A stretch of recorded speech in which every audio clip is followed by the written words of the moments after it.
but I had a lot of experience with helicopters in the Army.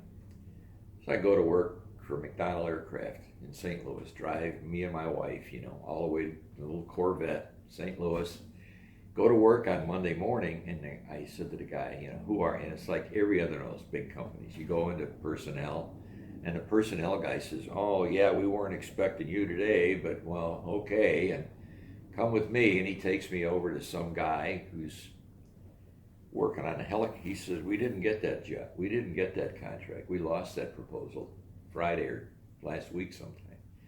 So, I know you got offered as a job as a helicopter specialist, but, I thought, oh, good, get back in my little car, and then what do I do? Oh, no, he says, we got a lot of work because they were building the Phantom, just started working on the Phantom aircraft, the F4, Man, they were running out. They were pumping them out like molecules out of a pipe. There it is. He says, but we got a new job. This is really amazing. Come with me. So he takes me to a different building, brand new building with fountains out in front, all really nice. And I go in there, and we go to a big white room looking thing, and they got these screens like you see in a hospital. They put around people. They got those around, and we stepped through this thing, and here's the thing that, honest to God, Martin, it looked like a stainless steel ice cream cone upside down. It was this thing sitting there on a trailer, and this was 1960, and I came out of helicopters in the Army and all that stuff. I didn't know that this country was trying to put a man in space yet.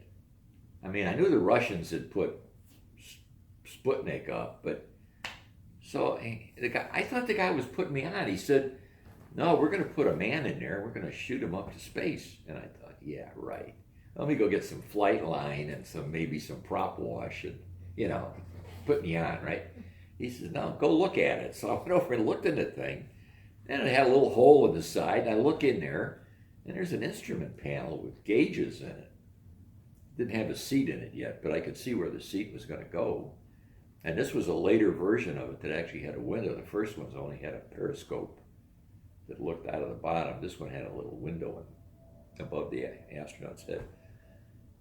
It took my breath away. I couldn't believe it. And I couldn't believe that I was going to work on this thing.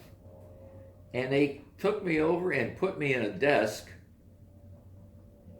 And he said, what kind of engineer are you? I said, well, I was a mechanical engineer. I said, but, we studied hydraulics and all sorts of things about the airplanes.